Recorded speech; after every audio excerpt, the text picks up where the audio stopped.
Joining us on the hotline right now, John Beck, former NFL quarterback for the Dolphins and the Washington football team. He was a second-round pick in that Jamarcus Russell draft, and he is now one of the premier quarterback coaches in all of the land. He is coaching three guys who should be top 10 picks. He's also coaching Kyle Trask, who could potentially sneak into the first round. I had the pleasure of catching up with John a couple of weeks ago down in Huntington Beach, where he trains all these guys, and he's in Michigan right now doing more work. He's all over the country training guys. John, thanks for joining us. Yeah, you're welcome. What's going on in Michigan? Are you working with NFL guys, high school guys, college guys? What's going on there? Just paying a visit. One of my old coaches at the Ravens is now at the University of Michigan. So catching up, talking quarterbacks, and then on my way now to Cleveland, heading down for the draft to be with Zach and his family. And that must be so awesome for you to be able to be a part of that with these guys. Zach Wilson expected to be the number 2 overall pick to the Jets, and you've been working with Zach longer than any of these other guys. Share with us how that relationship came to fruition. Well, Zach was coming out of high school. He graduated early, went to BYU.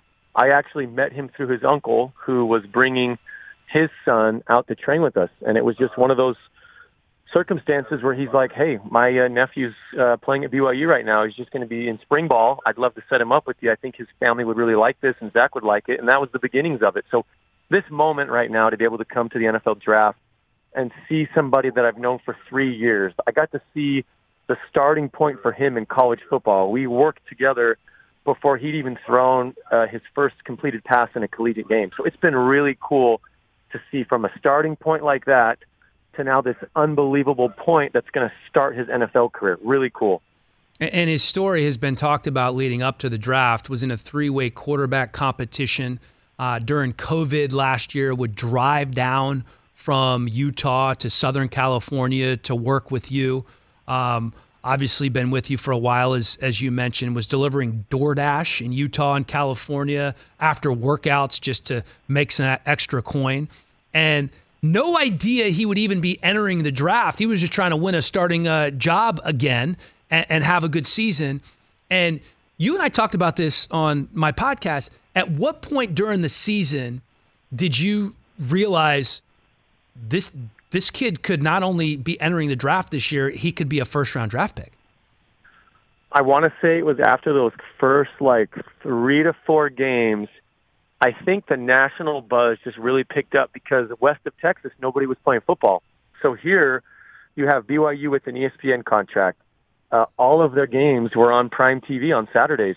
And so the whole entire country's getting to watch Zach go out there and just make these spectacular plays and finish games. Sometimes he was 23 of 26 for 300 yards and 4 touchdowns. He threw more touchdowns than he had incompletions. And all of a sudden it's the whole nation's saying, well, wait a second, who's this guy? And I want to say it was after game 4, something like that, Mel Kiper put out his top 5 quarterbacks for the NFL draft. And I think Zach came up at number 4. And I remember having conversations with his dad saying, this is legitimately going to happen because Zach's going to keep playing well. This buzz is going to keep growing. And if he's already on this list right now, it's going to be really difficult for him to go back to school. He's really talented. He's put in all the work. And I remember his dad being like, I don't know if we didn't plan on this. I wasn't expecting to have to make a decision. And I remember the conversation going, this decision may already be made for you just because the position Zach may be in going into this draft. Dan Hellie filling in for Rich Eisen, talking to former NFL quarterback, now quarterback coach, one of the real best quarterback coaches out there, John Beck. We're discussing Zach Wilson, who's expected to be the number 2 overall pick to the New York Jets. This is a Utah kid who wanted to go to Utah, ends up at BYU. He's going to go to the Big Apple, and he's going to have to be the savior. That's what they're going to expect him to be. He seems very, very dialed in, have a great head on his shoulders, but I think, John, as you know, that's culture shock for anybody that hasn't been in that situation before. You were a second-round pick. You went to Miami. You played in a big market in Washington. They have you to lean on. How have you advised him in terms of how to handle this process? Well, I think I would remind him it's a process. We've had this talk before, right? just because he's picked high doesn't guarantee success. There's a lot of people that are picked high, and they're talented. They're qualified to be that high pick, and there's a lot of reasons why it should equal success. But it's not guaranteed like that, especially in the NFL. Getting picked high gives you an opportunity for a team to develop you, right? It buys you a little bit of time. You still have to go out there and make plays on Sundays. You still have to find ways to win the tight ball games, and it's at the highest level of competition. Pro football is the toughest because of the level of competition on the field. There's so many great athletes. The wins are usually by such narrow margins. Each play has such an impact. Quarterbacks can play an efficient game, and that doesn't guarantee victory. All that efficient games do is give you a chance. And everything comes down to wins and losses. It's a high-stakes game in the NFL where a lot of times people's jobs are on the line. And because of that, the pressure mounts, the expectations mount, and it can be a difficult environment to play in. Because of that, all the things that I just described, to some ears listening, that may seem daunting. To other people, like what I believe Zach Wilson is this type of person, it is a challenge. I believe most of the men that are in the NFL are men that love challenges. Same with the coaches. They love the challenge of things, and it excites them, it motivates them, it drives them. So really what going to the New York Jets is it's a challenge, and there's going to be a host of adversity. There's going to be a lot of things along the way that he's going to have to adapt, grow, learn new tools, sharpen his tools that he already has, like go back to the drawing board after a loss. That's all going to happen. And what you hope for and you cross your fingers for is that during all that crazy ride, there's good development, there's good consistency, and all those things grow to a place where then the New York Jets get to turn this thing around and make a playoff run, and that's when it gets really exciting. You also work with Justin Fields, who going into the season, seemingly the consensus number 2 quarterback in this draft. Zach kind of bumped him from that spot. And now Fields, where he lands, might be the biggest question mark in the draft. It could be anywhere from, let's say, Atlanta to who knows. And you've worked with him for a while. What is his best trait? And are you surprised that so many people are attempting to kind of poke holes in his game? I'm not surprised that they're poking holes. That's the name of the game at this point in the process. When somebody enters this thing already really high, all the things that have already pushed them high have already happened. So the only thing that's left to do is to poke holes and find reasons of why a guy shouldn't be high. It's kind of funny how that works sometimes. You have like these late risers and late fallers. Well, the guy hasn't changed, right? Everything that made him high at the beginning, has that all gone away? No, it hasn't. So they poke holes at him. And sometimes these guys that are called late risers, they really haven't done something to make the rise happen. It's just maybe people have investigated him a little bit more and been like, oh, wow, this was always here to begin with. So I don't think there's been any reason that Justin shouldn't still be considered a top pick. I've said that a number of times on a bunch of interviews that I've done. His best quality, I believe, is demonstrated in that Clemson game. He went out on the biggest stage, and in that moment he delivered an amazing game, and he did it playing through an injury. You want to talk about what NFL quarterbacks have to do? That's it right there. You only get to play one game of the year perfectly healthy, the first game of the year. After that, most NFL quarterbacks are dealing with something. I can't tell you how many years Drew Brees played with something that nobody knew about, and he was playing through those all of the time, and that's why other quarterbacks have a lot of respect for guys like that. Phillip Rivers played a playoff game with a torn MCL. You have to do that to be an NFL quarterback. So I just look at what Justin did right there. That's the epitome of an NFL quarterback finding a way to succeed late in the season. And to me, that's his biggest and best quality. And that's why I think teams should definitely be paying attention to him. And he's still up there for that third pick. I don't know who the third pick is going to be. I know that they've investigated 3 guys. They've done a lot of homework on those 3 guys, and they're going to make a pick tomorrow night. But I think he's definitely worthy of that pick, as is those other guys. It could be the 4th pick. It could be whoever trades up. He could go a bunch of places. But I do think, as a football player, he's done a phenomenal job through his playing days, and he's done everything right since his last game. That third pick, of course, belongs to the San Francisco 49ers. They traded 2 firsts and a third to move up from 12 to 3 for that pick. And all indications and reports out there are that they are leaning heavily towards Mac Jones. Also, they have investigated Justin Fields, as you mentioned, and Trey Lance, who you have also worked with. It is an unbelievable stable of talent at the quarterback position that you've worked with this year. when it comes to Trey, and this was reported out there, so we're not breaking any news here, but Kyle Shanahan wanted him to work with you. So however that information was transferred or translated, you ended up working with Trey Lance. How was that relationship been, and what do you see working with Trey Lance for the couple of weeks that you have? Well, first off, I've been super grateful for the opportunity to work with all these guys. A name that was left off there was Kyle Trask, who's also a guy that could sneak into the first round, and KJ Costello. All those guys, regardless of draft order, I feel tremendously blessed to be in that position to work with that caliber of guys and to be around them as they go through this journey. The draft process journey is one that they've looked forward to their entire life.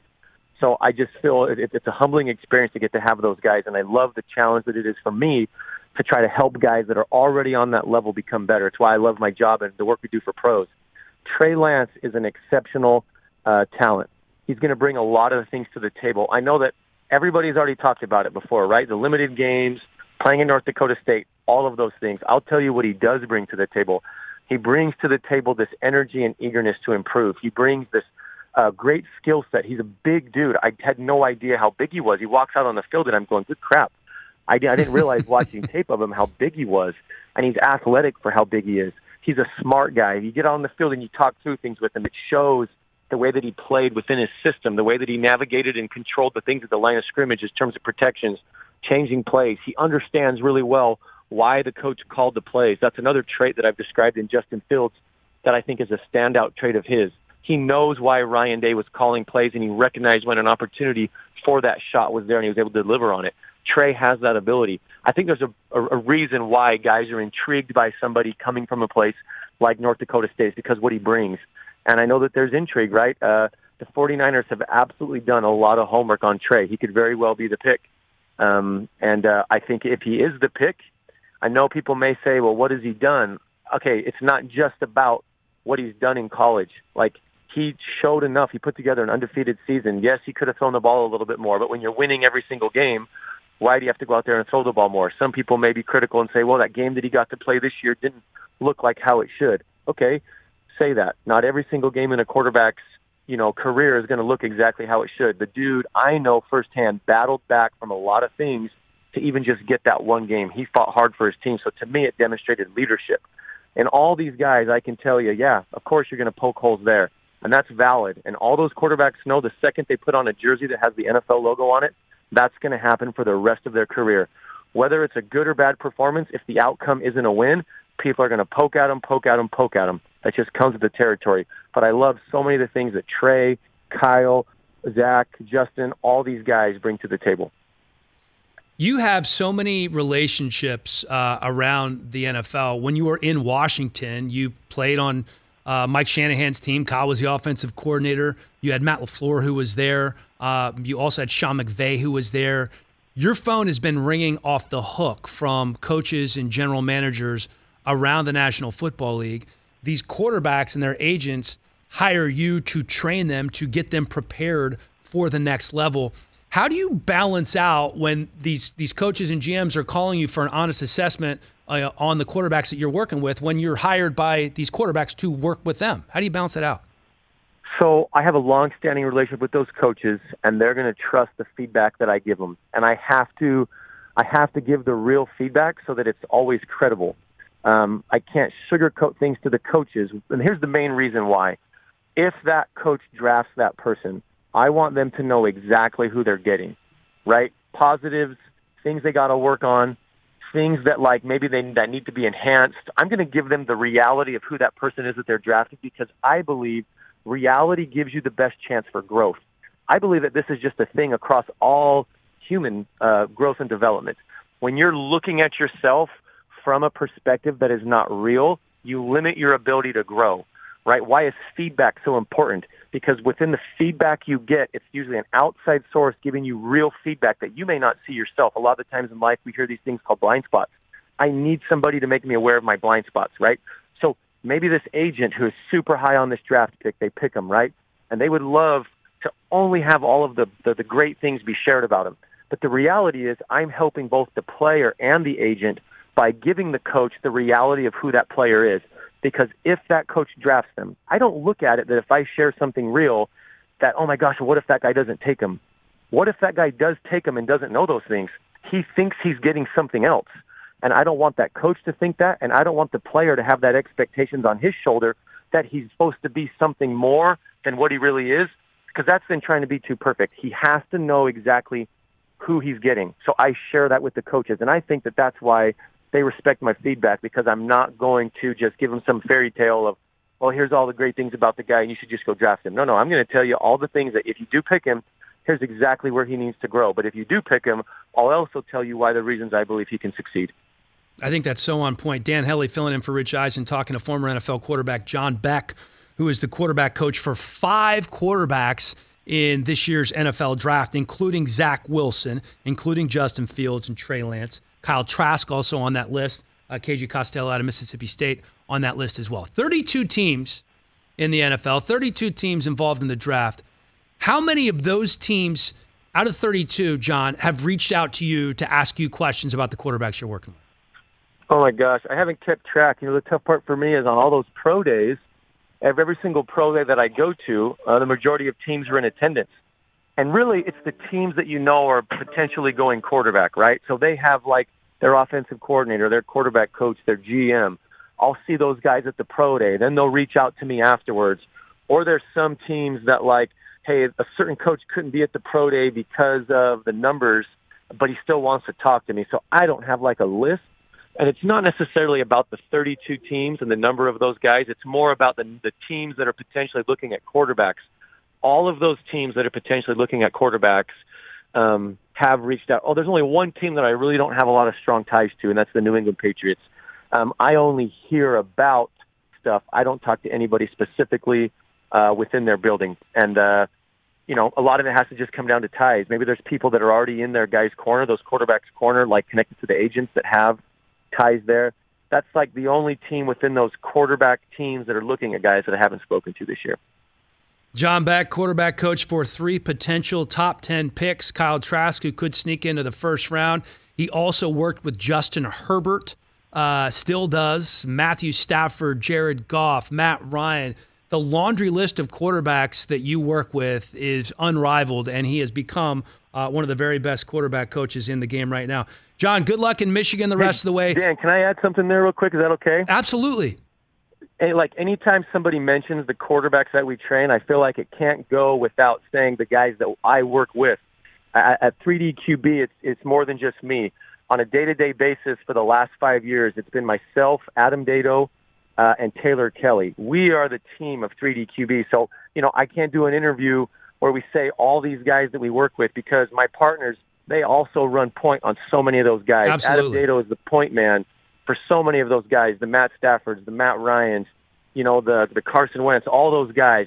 That's Adam. He's an incredible coach, does an amazing job, doesn't get to do all the interviews like I get to do because of my ties to the NFL, and Taylor Kelly as well. I can't tell you how many guys come to us also because of the outstanding job that those guys do. And that's really the team at 3D QB. We've been able to learn a lot over the years, work with a lot of great people. That's who we are.